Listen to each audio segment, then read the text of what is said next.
Buckle up, everyone, and welcome back to the Warp Gate. This time, we're launching a deep dive into one of the most pivotal and, frankly, devastating events in Imperial history, the Horus Heresy. Ah, yes, the heresy. A tragic, sprawling saga of betrayal, ambition, and brother against brother. Unraveling its mysteries is a monumental task. Yeah, it's a story that still, all these millennia later, has a grip on so many across the Imperium. And even now, the Inquisition keeps uncovering new pieces of this massive puzzle, shedding light on events once lost to the mists of time. For real. And what's wild is how these revelations often show that the heresy wasn't some sudden eruption, some out-of-the-blue explosion of chaos. It was a slow burn, a creeping corruption, something festering long before the first shots were fired. Absolutely. We're talking about rot at the root. To really grasp Horus's fall, we have to rewind all the way back to the Great Crusade. Right. Back when the Emperor, fresh off Terra, set out to reunite those scattered human worlds under his banner. It was a time of incredible hope, sure, but also simmering tension. Let's be real, the galaxy was a fragmented, wild place. Not everyone was thrilled about the Emperor's grand plan. Totally. And I mean, these weren't just little settlements waiting around to be scooped up. These scattered human worlds had forged their own paths. They had their own tech, their own cultures, their own beliefs. Some even had tech rivaling the Imperium's. Oh, absolutely. Like, case in point, the Interrex. These guys were a major pain in the Imperium side. Technologically advanced, long history, and man, did they distrust anything coming out of Terra. Deeply. In fact, the Inquisition has uncovered records, ancient ones, that show the Interrex believed Terra was the source of some ancient evil. A darkness, they thought, threatened all of humanity. So picture this. The Emperor's out there, wants to reunite humanity, right? Noble goal. But he runs smack into this other human faction who are absolutely convinced he's the bad guy. Talk about a galactic-scale family feud, and the truly fascinating part is how this distrust shaped those early days of the heresy. Planted seeds of doubt, not just among the Interrex, but within the Imperium itself. It's like, if another human civilization could be so suspicious of the Emperor, maybe, just maybe, they were onto something. This question, it lingered, especially for those who saw firsthand the sometimes brutal methods the Imperium used to, shall we say, encourage compliance. Makes you think. What if the Imperium had tried a different approach with the Interrex? More diplomacy, less might makes right.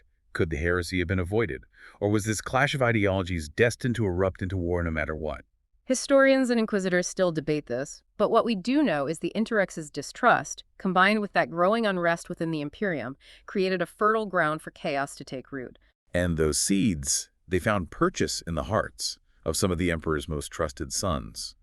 We're talking about the Primarchs here, demigods of war, each leading a legion of genetically engineered warriors, the Space Marines. And early on, we see hints of conflict, foreshadowing the tragedy to come. Oh, for sure. One of the most interesting examples is the contrast between Horus, Primarch of the Luna Wolves, and Fulgrim, Primarch of the Emperor's Children. Horus, charismatic, a brilliant strategist, utterly devoted to the Emperor. Fulgrim, obsessed with perfection, elegance in warfare. And that pursuit of perfection, well, let's just say it leads him down a very dark path. It's crazy, right? Even among these demigods, paragons of loyalty, there were cracks. Small differences in how they saw things and their personalities, and those cracks, they became chasms. And within the Luna Wolves, the Emperor's own legion, we see the seeds of doubt and betrayal starting to sprout. The Inquisition has records detailing some, let's say, unusual behavior among some Luna Wolves. Whispers of discontent, a fascination with forbidden knowledge. Subtle stuff, easily missed at the time. But looking back, it's chilling. Something was off. Like the warp itself was whispering in their ears, tempting them with power, promises of glory. Precisely. And in the midst of all this, one figure stands out. Hastur Sejanus, captain of the Luna Wolves, a member of the Mournival, Horus's inner circle, his most trusted advisors. Sejanus, from what the records say, was a true hero, a skilled warrior, a wise counselor, the best of the Astartes, an example of loyalty and duty. But even someone like Sejanus, it seems, wasn't immune to the creeping corruption spreading through the Imperium. He saw things, experienced events that shook his faith, planted those seeds of doubt. The Inquisition has painstakingly pieced together accounts of a pivotal battle on a world defying the Emperor. a place where the Luna Wolves face not only a powerful enemy, but also a chilling deception. You're talking about the Battle of the High City, right? Where they came face to face with that figure claiming to be the Emperor. One Emperor is enough to deal with. Two, that's a recipe for galactic chaos. Exactly. And the record suggests this emperor wasn't just some pretender, something far more sinister. A warp entity, maybe? A puppet controlled by forces wanting to tear the Imperium apart. And this battle, this encounter with the false emperor, it hit Sejanus hard, didn't it? He went up against the Invisibles, those shadowy warriors who can just blend into the air, and that's where he met his end. Tragic. Sejanus' death, a loss felt deeply by Horus and the entire Luna Wolves Legion. It marked a turning point, a blow to their morale, their unity. And it left a void that would be filled by someone far more susceptible to the whispers of chaos. And that someone, if I'm not mistaken, was Garviel Loken, another Luna Wolves captain who saw Sejanus die with his own eyes, a promising warrior loyal to the Emperor. But his rise to the Mournival, taking Sejanus' place, put him on a path that would test his very soul. Welcome back. When we left off, we were talking about Hester Sejanus, that exemplary Astartes, and the disturbing mystery surrounding his death. It feels like that event really cast a long shadow over everything that came after. Totally agree. Sejanus' death, as we discussed, left a huge hole in the Mournival. And that hole, it got filled by Garviel Loken, a capable captain, definitely loyal to the Emperor, but also deeply affected by what happened to Sejanus. The things that followed tested his loyalty in ways he probably never could have imagined. No doubt. And that brings us to the world-designated 6319, brutal place. The Luna Wolves were tasked with, bringing it into compliance. Yeah, those records paint a bleak picture. Giant, razor-sharp grass, crazy predators, and the human population there steeped in these strange, almost superstitious beliefs. It's interesting, though. At first, this whole campaign on 6319 seemed like a pretty standard operation. Difficult, sure, but standard. The Luna Wolves were known for their efficiency. Crush resistance, bring worlds under control, boom, done. Yeah, but the Inquisition has uncovered something else entirely. Something far from routine.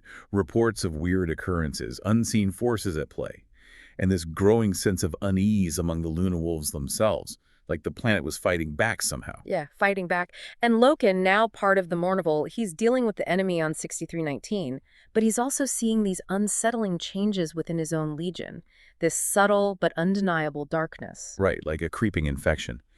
And one figure really embodies that shift, Captain Xavier Jubal, one of Loken's own officers, a trusted one. At first, Jubal seems like the perfect Astartes, brave, brilliant tactician. But as the campaign drags on, something changes.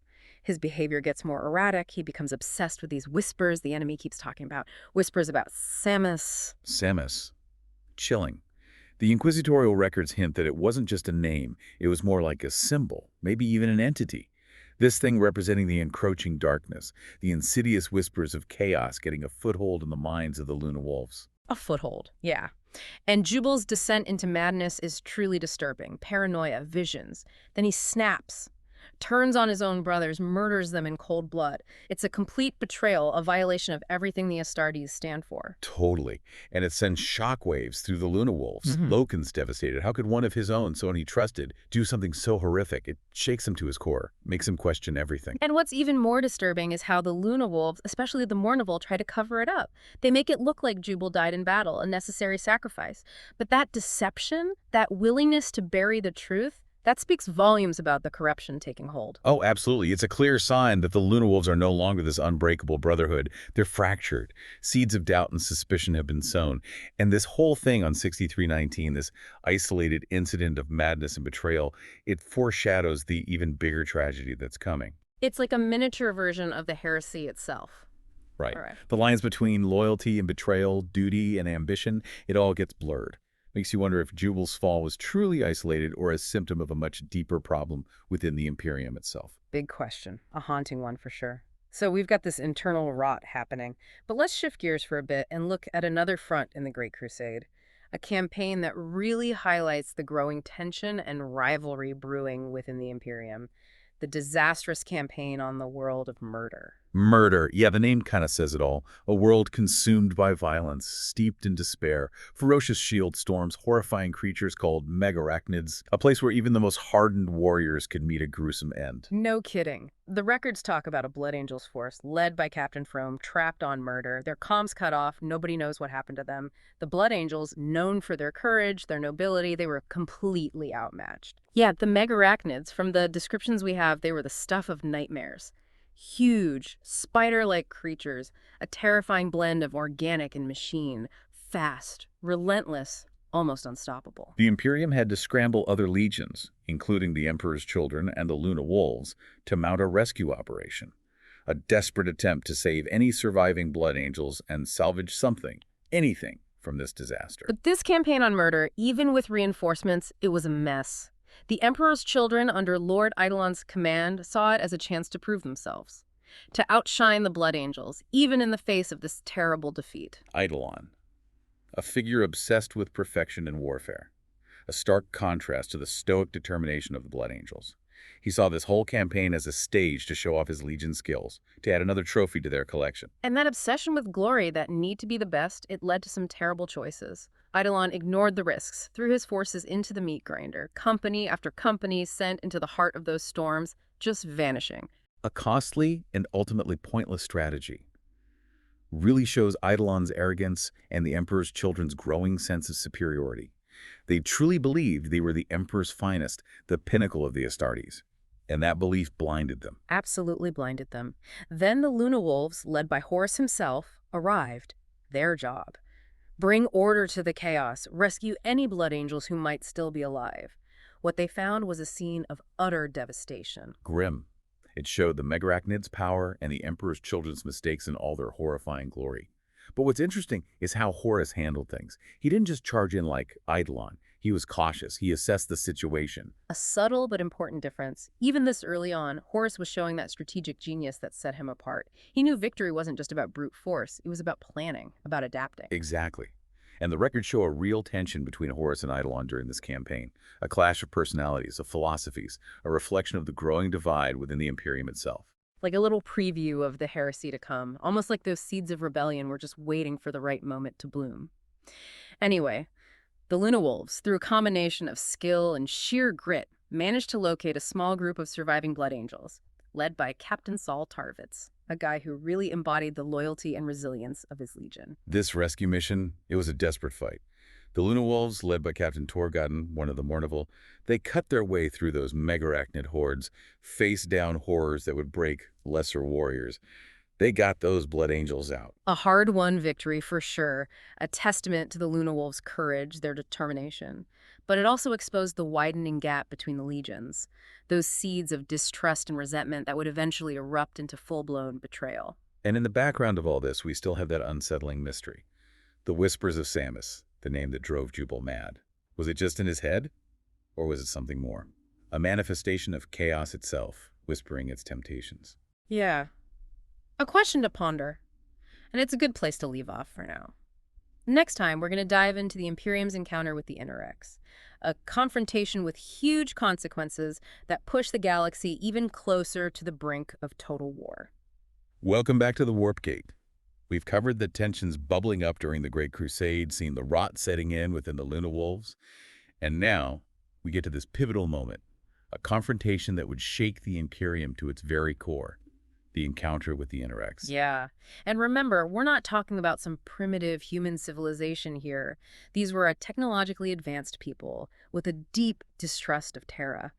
They were utterly convinced the Emperor wasn't the savior he claimed to be. It's almost like they were holding up a mirror to the Imperium, reflecting all its doubts, all its insecurities right back at it. Exactly. And the timing of their appearance, man, it couldn't have been worse. The Imperium was still reeling from those disastrous campaigns on 6319 and Murder, vulnerable both militarily and psychologically.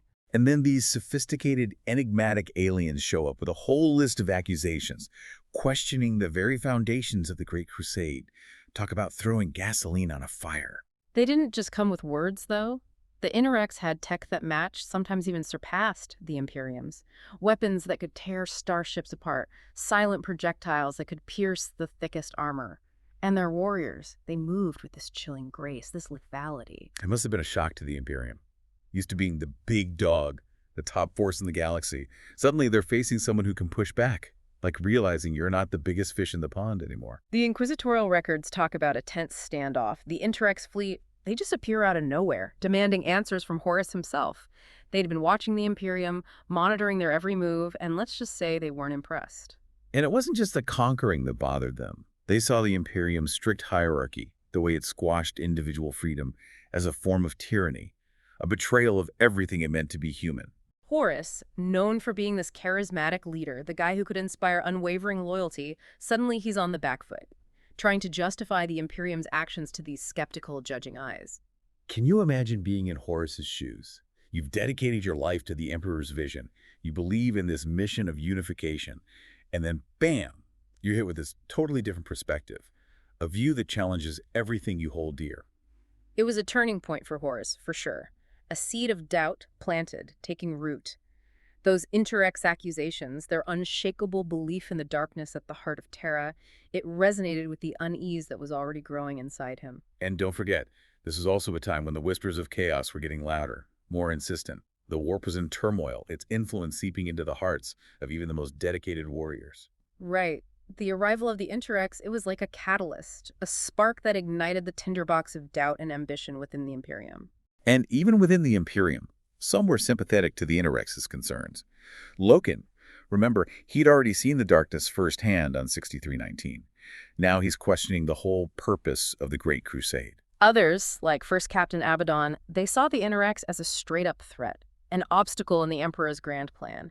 They wanted to strike first, eliminate the problem. It's wild, isn't it, how this encounter with the Interrex just lays bare the deep divisions within the Imperium. It's like a mini version of the larger conflict that's brewing, this battle for the soul of humanity. And that battle came to a head during a diplomatic mission to an Interrex city.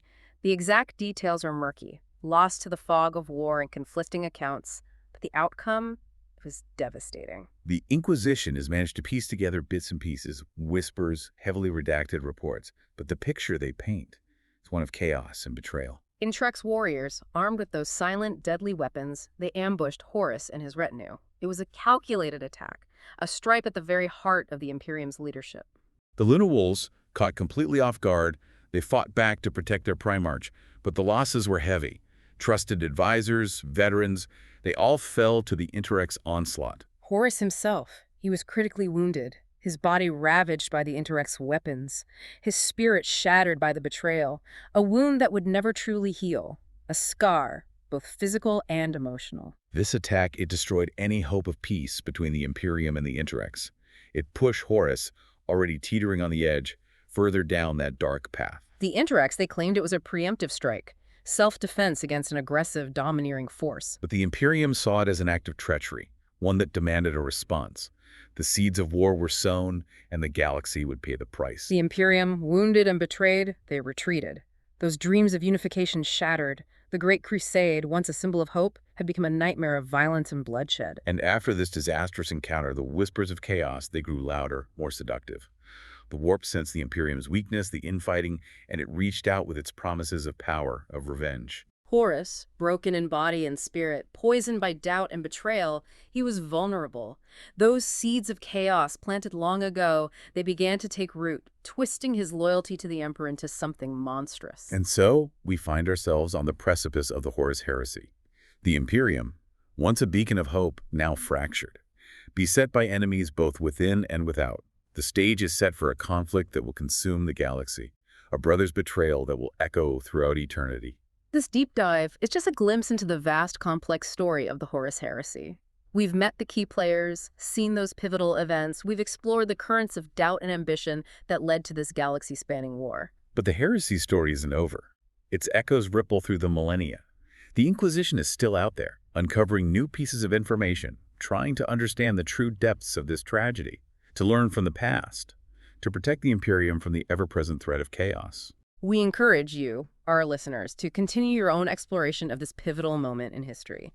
Dive into the records, seek out those whispered accounts, and ask yourselves, could the Horus Heresy have been averted? Or was it the inevitable result of the Imperium's arrogance and the seductive whispers of the warp? Until next time. fellow travelers through the warp. May the Emperor light your way, for the warp is a treacherous place, and its dangers are many.